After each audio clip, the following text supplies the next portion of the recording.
In the archipelago of the Canaries, there is a strange-looking island, Lanzarote. 800 kilometers squared of harsh landscapes dotted with volcanoes. On this arid patch of land, it is hard to imagine a garden, and yet...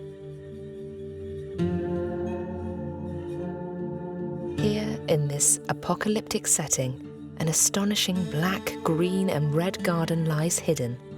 More than a garden, it is a collection, an ode to one of the hardier botanical species, the only one capable of surviving in these arid conditions. Welcome to the Cactus Garden.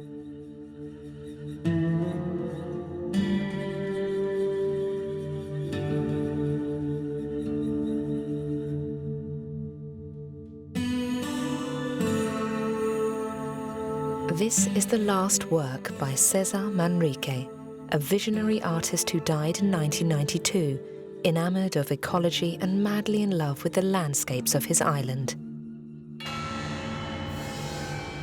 It is a legacy of spikes and black stone, perfectly in keeping with the singular aesthetic of his work. In this atmosphere, redolent of a Western, our Canarian green team is going to reveal the secrets of this extraordinary garden. Meet Eduardo Manrique, the artist's nephew, Antonio Martin Santos, the gardener, Chana Pereira Brito, a farmer, Domingo Concepcion, a biologist, Alfredo Diaz Gutierrez, curator of the Cesar Manrique Foundation, and finally, the spirit of Cesar Manrique himself.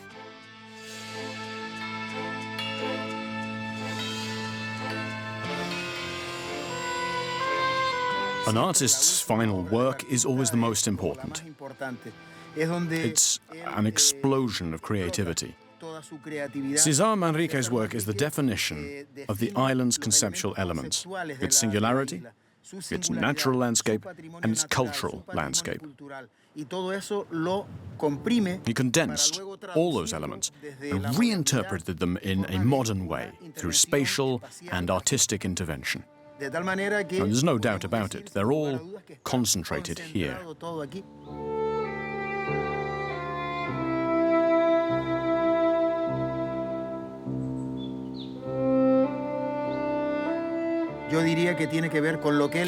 I would say that this relates to what he experienced as a child. He was always saying that. He told of how he would run along Famara Beach, which is a beautiful beach situated in the north of Lanzarote. He told of how he ran like a wild child when he was little. He soaked up all of this nature, this landscape, characterized by telluric and volcanic elements. It's an arid landscape, a windswept, sun-kissed landscape. That's why the link that Cesar Manrique established between nature and art is so crucial. It forms the basis of this work.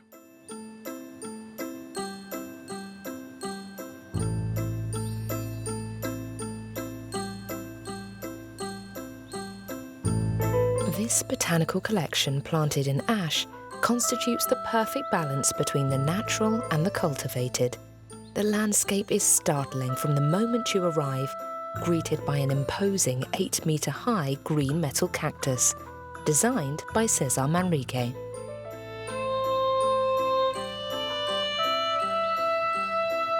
Behind the wrought iron cactus gate, the artist first built a maze. Mazes have been a common motif in landscape architecture since the start of the 15th century. Here, its purpose is to prolong the suspense, leaving visitors to guess what the garden is like from the outside.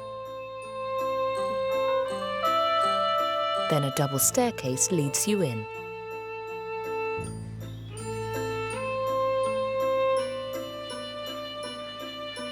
The garden itself is like a maze as well. There's something new to discover everywhere you go. It's labyrinthine and theatrical. The paths are winding. You go around in circles only to end up in the same place as before. Then you get lost again.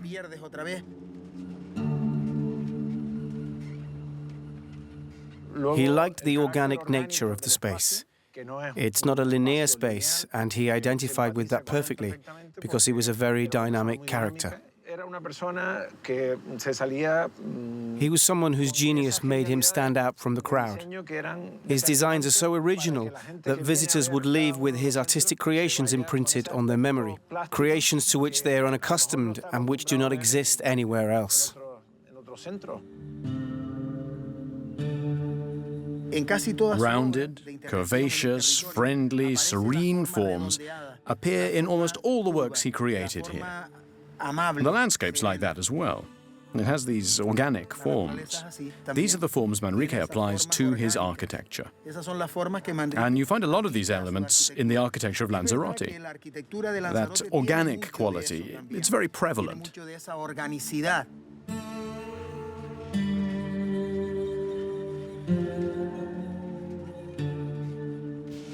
In order to explore this collection of 4,000 plants set in a stone amphitheatre covering 24 hectares of land, you have to follow the winding paths. In terms of shape, foliage, size and colour, the cacti growing here are incredibly diverse, as are their origins: America, Africa and even Oceania. His place is home to over 600 species, which the artist patiently acclimatized.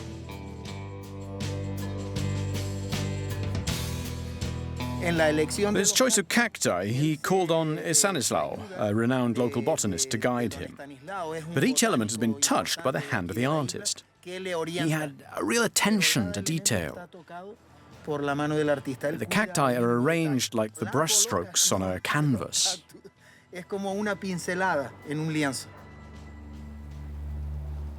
On this living canvas, the artist attended to everything from the layout of the pathways to the wrought iron lamps, not forgetting the goldfish ponds and the astonishing sculptures which embody Cesar Manrique's mischievous spirit.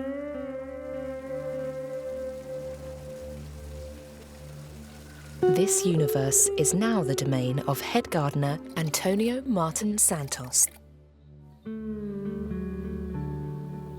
I really like cacti for their elegant appearance. I also like them because they're intelligent plants. They're plants which seem to have anticipated things. Cacti shed their leaves and replace them with thorns so that they could absorb water.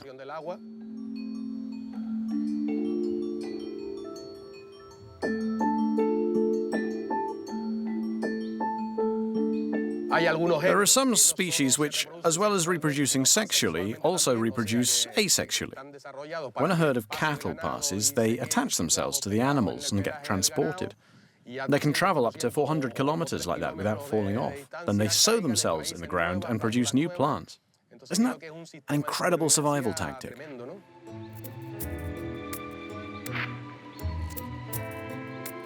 This is one of the garden's stranger plants. It's the only hybrid in the cactus garden. It's a cross between Echinopsis thelegona and Echinopsis kermesina. What makes it so unusual is this tubular flower. It's a wonderful purple color, and the inside of the tube is a yellowy green. Here we have another remarkable plant, Echinopsis tacoquirensis. It has spectacular flowers. These flowers are pollinated by our friends the bees. Here's an amusing anecdote. We made an amazing discovery whilst studying this unusual plant in this garden. We observed mice climbing onto the thorns to reach the fruit and eat the seeds. Now, that allowed the seeds to be scattered, meaning that the plant could grow in other parts of the garden. Cacti are known first and foremost for their limited use of water, but their flowers are characterized by a riot of bright colors. They are gaudy and loud. Some only flower at night, others only flower for a few hours, and some only flower in winter.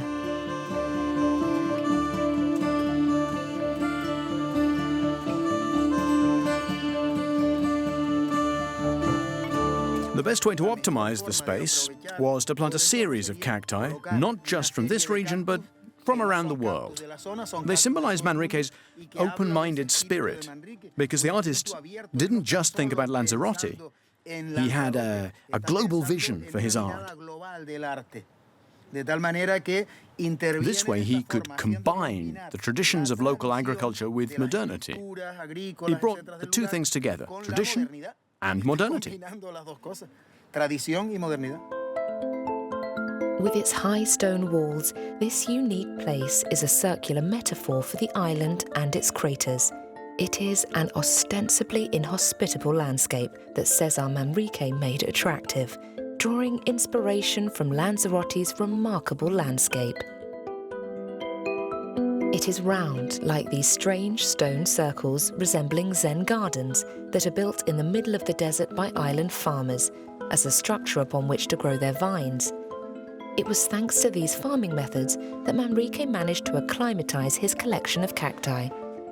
Accompanied by biologist Domingo Concepcion, we are going to explore his unique approach to conjuring up green from black. In this landscape, you have the black of a recent volcanic eruption contrasting with the green of the plants, even though it seems impossible for any plants to grow here. The reason they do can be explained by the fact that the volcanic ejections fell on pre-existing fertile land. Farmers noticed that despite the ash, plants could continue to grow and even flourish. When the volcanic ash landed here, they observed that their vines and other crops grew better and were more sustainable. That's how they discovered the main property of ash, which is to retain moisture.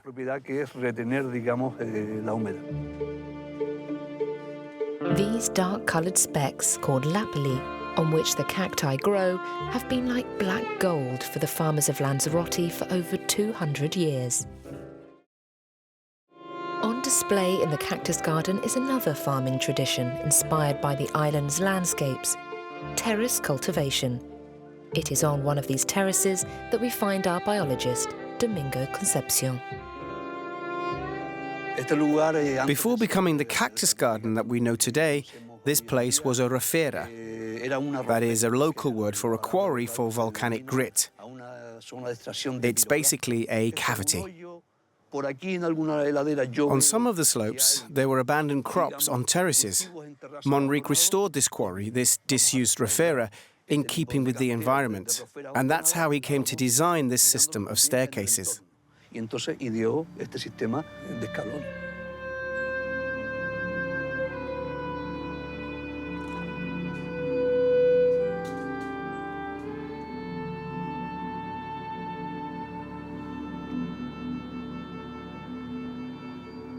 This soil is very good for cacti.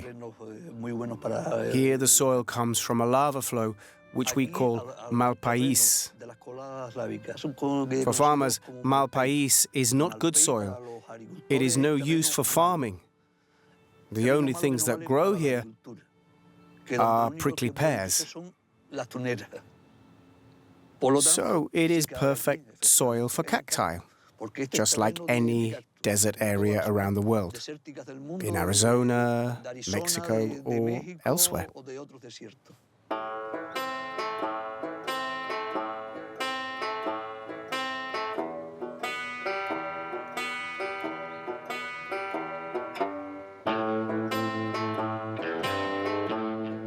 This plant is the star of the garden. It is a Euphorbia candelabrum. It originates from Somalia. It's very important because it was the first plant to grow in the garden. When we planted it, it was about 1 meter tall, and now it's grown to be about 8 meters tall. This plant is 27 years old. This plant is a succulent, and it gets its name from its resemblance to a candelabra. Euphorbias produce a different type of sap, a toxic latex, which is the plant's defense mechanism and just as effective as thorns. Cacti belong to a group of plants called succulents. These succulents are so called because their stem, roots, and foliage expand in such a way as to retain water. And that means they can survive without water in regions where other plants can't survive. All they need are light and sunshine. They can go without water for months. Here, we generally water them once a month or once every 6 weeks, depending on what sort of a winter we've had. And if it's been a wet winter, we water them less. If the opposite is true, we water them more. Cacti have a unique feature which distinguishes them from other plants. It's called an areola. These areolas are on the side of the plant. New stems, flowers and fruit sprout from them. This is the flower of the Mirtillo cactus. This plant's cultivated for its fruit. It has a tiny fruit which tastes like a blueberry.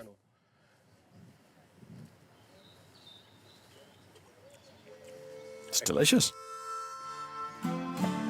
Cacti differ from euphorbias because what grows on euphorbias are not areolas, but a sort of extension of the epidermis.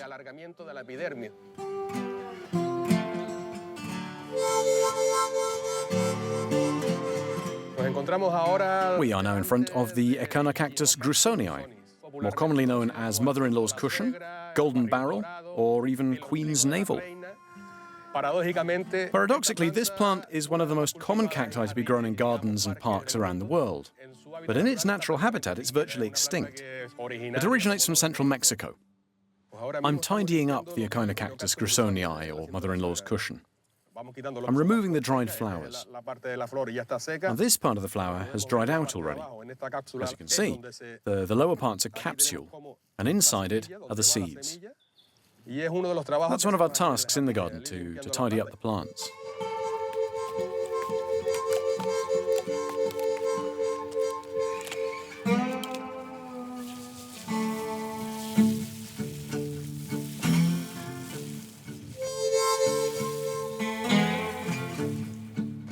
This is another very well-known species of cactus called Cephalocereus senilis. It comes from Mexico as well. The distinctive feature of this cactus is that it's completely covered with a sort of hairy fluff, which serves to protect the plant. They play the same role as the hairs on our head, so they protect us from the sun and everything else.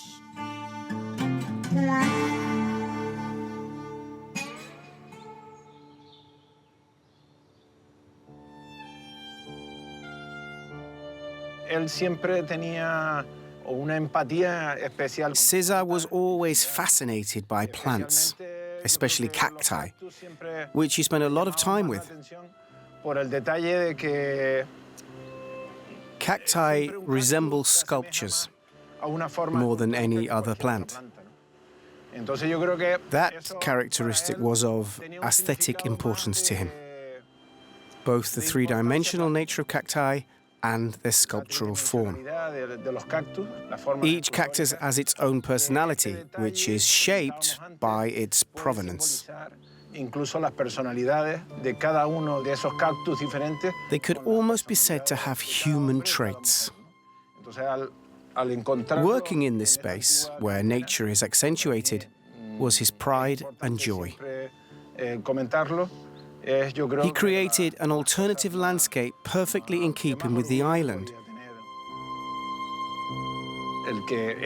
where he could pay homage to its plants.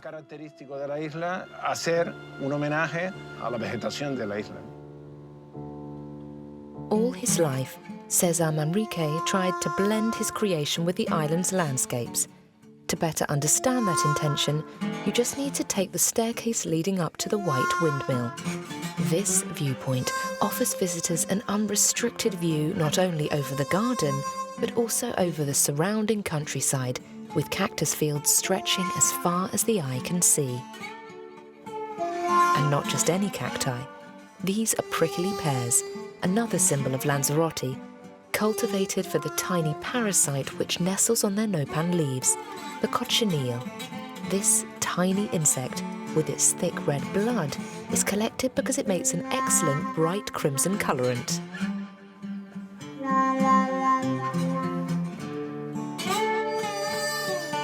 Cochineal is used for all sorts of things, in food colorings, in cosmetics, in dyes.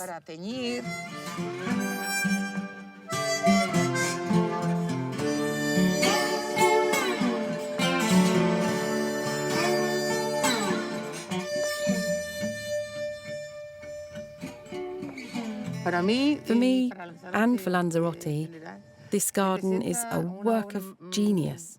Cesar had the vision to place his cactus garden among the cactus fields. It's like an ode to the cactus. Es como, no sé, parece un poema. Even though he is no longer physically with us, the spirit of Cesar and what he taught us is all around us. He left us a great legacy. The artist showed such devotion to his island that he built his own house on a lava field. This first work, built as a sort of manifesto, shows a fusion between the volcano and the architecture in a relationship of mutual respect. Raw materials, vernacular motifs, natural forms, cacti. He laid the foundations here for his cactus garden, which was to become his sole preoccupation.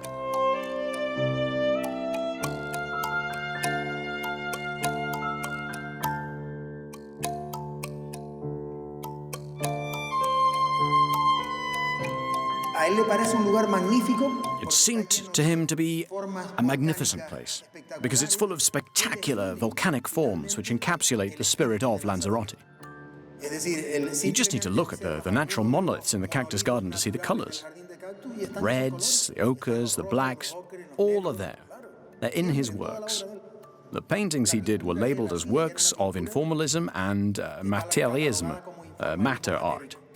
They're full of the textures, forms and colours that are so characteristic of Lanzarote.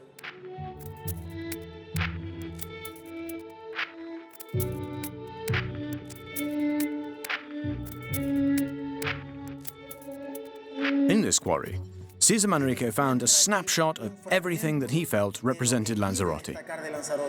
Where others saw a bleak landscape that had been burnt to cinder by volcanic eruptions, Cesar Manrique saw beauty. Looking at Cesar Manrique's work makes you more aware of that beauty. You should view the cactus garden as a transformative space. It is the art which allows for that transformation. Behind this artistic approach lies something else: Manrique's fierce determination to make his homeland a model of sustainable development. When this painter and sculptor returned home from New York in 1966 at the age of 47, flushed with his success in America, mass tourism was starting to invade the island. Alarmed by the rate at which these big hotel complexes were going up, the artist realized he had to act fast. Through a series of spaces uniting nature and art, he invented a different form of tourism, and the whole of Lanzarote became his life-sized canvas. Cesar's involvement beyond the art world was key. He spoke out against the new developments back in the day.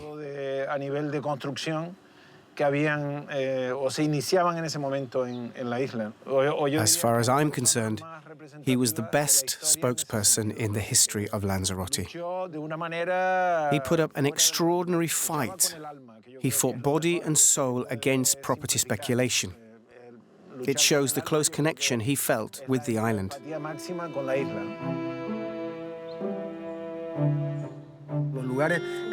The places created by Manrique are very beautiful, but they're also a testimony to his ethical commitment. We must do all we can to protect these places. We must preserve their singularity. We have a right to enjoy them and make the most of them, but we must understand them too. Cesar Manrique, art and life are inseparable. The purpose of art is not just to give aesthetic pleasure. It's a manifestation of life itself. You shouldn't just look at art from afar.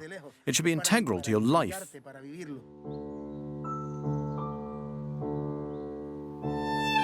In 1993, a year after Cesar Manrique's death, the island of Lanzarote was classified as a UNESCO Biosphere Reserve.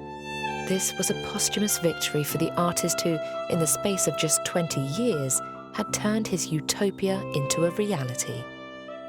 Cesar Manrique awakened a sensibility in Lanzarote, and he developed that sensibility. The islanders feel proud of what they have. It isn't big or little or anything like that. It's simply a pride for what they have. And what exists here can be combined, as Manrique has shown with this garden, with sensibilities from other parts of the world. That is the magic of art.